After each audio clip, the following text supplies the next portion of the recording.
Hey guys, Eric here with Roth. We are going to talk about the Legend of Korra series finale. It was an hour, 45 minutes, 2 episodes. Full spoilers follow for everything that happened in this big 2-part finale. Everything that happened. Still with us? All right, let's go. We want to jump to the last 5 minutes, but we're going to hold off. By we, he means... No, me too. There's a lot to discuss there. But overall, Yes. what did you think of the entire way that this wrapped up the story? Very satisfied. Yeah. I am very, very satisfied. And it's interesting because, Korra as a show, as a character, has had a lot of critiques and criticism, and some of them have merit over the season. But I think that once you look at it as a whole, you see where they were taking this character and where her flaws were necessary, in order to lead her where she was by the end. And I think it's incredibly well crafted journey for her. You just said it yourself earlier, hero's journey. And I am in every way deeply satisfied with this end. Yeah, I thought it was really great. I loved it. I will also have to just say, on an action spectacle level, it's super delivered. More so just the way that they structured it, more so the first half. But that was I was like, this is an awesome superhero movie. When everyone, there was a shot of everyone kind of powering up and leaping up into battle. The struggle to take down that giant mech was so awesome. The fact that it was a struggle, and though it was very cool when Bolin stuck the foot in the lava and they're blinding it, but that still didn't stop it. You just felt like this is not easy. No, not easy at all. And first of all, just on a visual, again, spectacle level, a giant mecha suit is awesome. Yeah. It's just a really cool thing. And it's a classic sort of Asian cinema TV show thing, which this show is always kind of pulled from. Yeah, and then I think it played with that trope really well. Very, very, very cool weapon. Big problem to solve, not an easy thing for them to solve. And I think that, again, leading to sort of Korra's arc and her final, the biggest lesson that she's had is that, everybody had to pitch in, whether they were a bender or not, bender, inventor, man on the street, whatever. Everybody's sort of lending their talents to it. And it was that she's this person that needs to bring harmony. Part of that harmony is allowing herself to rely on other people and their skills and what they have to offer. You can't go it alone, you know? And so I think that was one of the big lessons, and sort of that final sacrifice also was one. And plus, it was just visually really clever to make them mosquitoes. Oh yeah, no, that was great. And the lead up to this finale, there was a lot of her kind of looking back and literally talking to some of her old enemies, or spiritually sort of looking back. And I thought that really worked well because she and Kuvira were the sort of mirror image of each other, and that she could understand where Kuvira was coming from was a big important aspect of it. And I liked that a lot. And it was a great moment where she protects Kuvira and turns on the avatar state, because it was such a cool moment. And the fact that she was doing it to save the life of this enemy that they had been trying to kill her, was very cool. It's really funny because I'd been thinking earlier, there were the family reconciliations going on at the same time, and there was a part of my brain that was going, wait a minute, don't these people need to get tried for treason or something? I mean, they've tried to take over the world and kill an entire city full of people with impunity. Don't they need to be punished and go to jail? And I was really having that, I get it's a kid's show, but come on. And it was really funny because then we go into that scene where she's fighting Kuvira and she stops to save her, and my screen froze on this image of Korra doing this. Wow. And it was a really cool looking image. I suggest you freeze it there. But then I had this moment where I was like, no, that's not what this is about. This is about the bigger picture. And it is, they are allowed to deliver a message that couldn't happen in reality in the show. And that's kind of one of the things that's beautiful about it, which is that level of, wouldn't it be great if we as human beings, even with the person that we dislike that much, that has done that much damage to us, find that common thread, because it's there. Yeah, and to be fair, while Korra came to that place, Kuvira was still being taken away and being directly told, you're going to pay for your crimes. Well, so that's going to happen That too. is going to also happen. Yeah. But I think it is Korra's role to rise above, Now, what did you think about the fact that, I did wonder, even though it's a Nickelodeon show, this was a more mature show. They were purposely sort of aging up, and, the show had gone to dark places, and I wondered, would all of our heroes make it through alive, you know? There was the one big death was Asami's father. I thought that was handled very well, especially because it was a nice full circle, given that he was a major villain in the first season. Yeah. You know, he died sacrificing himself, saving his daughter. But I still wondered, you know, he wasn't one of the heroes, obviously. I did feel like, and maybe this is just kind of a grim guy, but when they did the sort of fake out with Mako, like that scene was obviously played as if like this is it for Mako, like down to him when he gets hit and falls. So when he got saved, I don't want to say I'm disappointed, but I was like, oh, you know, maybe what if he didn't make it out? Did you think like there should have been some more loss, or were you okay? It was funny because I had the similar experience with Mako where I was like, wow, but they just did a big whole like self-sacrifice moment like a couple minutes ago. You know, are you gonna do it again with Mako? Doesn't that kind of undercut Mako sacrificing himself, since we've just seen it happen like a minute ago with this guy that was kind of a jerk? Right. So I have mixed feelings about that. I do want to remind myself always that this is children's programming, you know, and there is, which isn't to say that you can't have that in there. You can, certainly, and they have complex themes. But I'm okay with Mako making it out, you know. I like him. He's lost his loves. Yes, he has.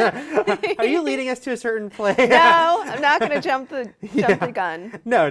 We'll get there in 1 second. Yeah, because it's not like I was like, kill Mako. I think it was maybe more like I kind of almost wish they didn't do the sort of fake out, you know, just because because they weren't going to go through with it. Maybe they didn't need to do that. But overall, though, I just thought it really completely delivered, and everyone got their moment, you know, to see, you know, the sisters working together, and you know, everyone, like when the arm got torn off, and the reconciliation. Though she didn't, she still is very much her grumpy self, Toph. The reconciliation to some degree, at least with Toph and her girls.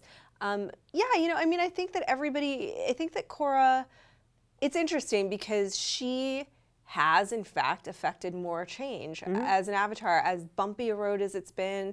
Maybe that's why, because she is more flawed in some ways and more human, and makes more mistakes. But she takes, bigger things have happened around her. I mean, not bigger things than Aang. Certainly Aang, you know, had his. He certainly had. He went big. He went big too.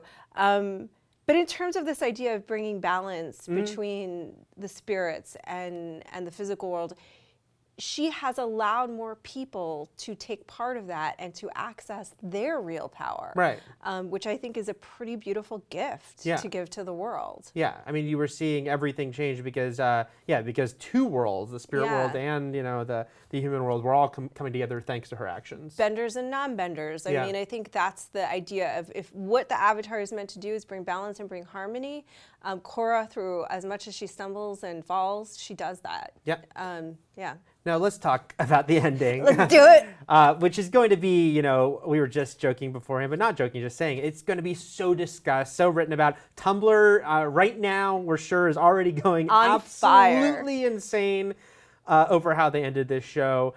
They pretty much made it Korra and Asami canon. I mean, I'd say it's done. It's official. Close to them kissing. Okay, so there was that very final moment when they were going on their vacation in the spirit world. As one does. And as one does, where they were sort of looking at each other and holding hands. And it was the only thing missing was the lean in and the kiss.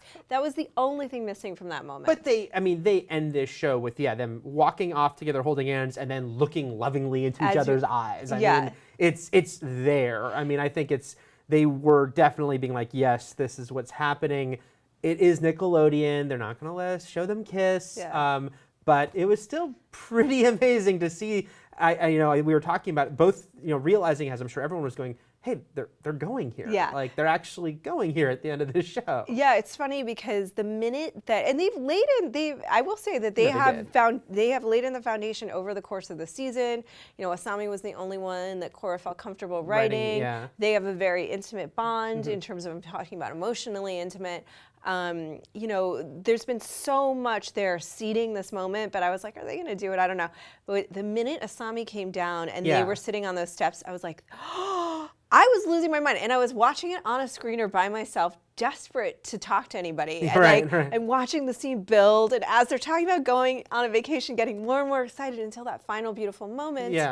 And I was just bouncing around my living room like lunatic, which sounds like an overreaction for a couple that you're shipping on a cartoon. Fine. Right. But it's not, because it is, and you're right, pieces will be written about this, but it is so hugely significant in the world of television to essentially have this cartoon couple happen, these two women in love, and they're a beautiful sort of relationship. They have a really nice relationship. And I just think of all of the kids out there that could be watching this and feel like they have somebody to connect to and relate to. And it's just like, it really moves me. I thought it was great too. And, it's funny because, look, with TV, especially covering TV, you see all the shippers and the shipping, and it can get out of hand and it can go crazy places.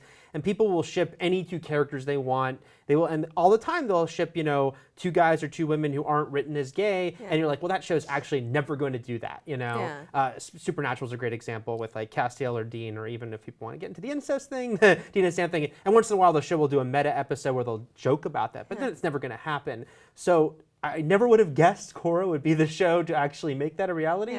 But isn't it awesome that it was? Yes, it's so awesome, because I do think it's sort of, I think it makes sense for those characters. I think that ship didn't come out of nowhere. I think it came between the genuine bond that these two characters did have. And I think it comes out of a place of, look, love's a complicated thing. Yes, they both dated Mako. Okay, fine. But love Who hasn't dated Mako? Who hasn't dated? I mean, I feel like we've all dated Mako and rejected him. Poor Mako. But I feel like it makes sense to me that they could fall in love with each other, and really just they're the right people for. Now, I don't know what the rules are in that world. Right. And we should say, because I know because right now people are going to be debating this. I mean, like, well, they're explicitly not a couple. Yes, that's true. I think we both are assuming that they are. But even if you want to say they're not explicitly a couple, it's still, what you said about her walking up at the end, that was significant, because this was going to be the final exchange of the entire series. And I kept wondering, like, how are they going to wrap it up? So she has the big talk with Mako. I'm like, this can't be it. Tenzin made more sense. Like, is the final scene her and her mentor talking? Sure. But it was true that once Asami walked up, I'm like, oh, this is how they're ending it. And it went further than I thought as far as the implication. But even without that implication, it was like, no, this is the important relationship they want to end this show on. Right. Whatever you want to imply about that, it's like, no, this connection is really important to her. And that this is, now that she has just fought these great battles and we've, seen her go through all this is the person she's going to go off and be happy with. Yeah, exactly. And I think that that's ultimately the point that they want to make is that love, whether it's sexual or not. And it's Nickelodeon, so it wasn't going to be like a hot sex scene. Right. No matter what. But that intimate bond can come in all kinds of places, and that for Korra, in that moment, it came with Asami, and that was ultimately the Korra relationship that she needed in order to go on, and Asami needed her in her grief. And so, anyway, I truly think that this is a hugely significant moment on television. Me too. It brings me a lot of hope and a lot of joy. I think it's a beautiful relationship to sort of make this definitive moment with. And a great show. I love this series unabashedly. I love that choice that they made unabashedly. I think it makes sense. It's organic, but it's also bold.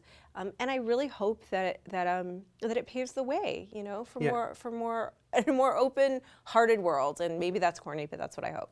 Yeah. I think it was a great show, and it left us with a great episode regardless, and then an ending that everyone can be lots of discussion about. So let us know what you think in the comments. Are you as excited about Korra Asami becoming canon as we are?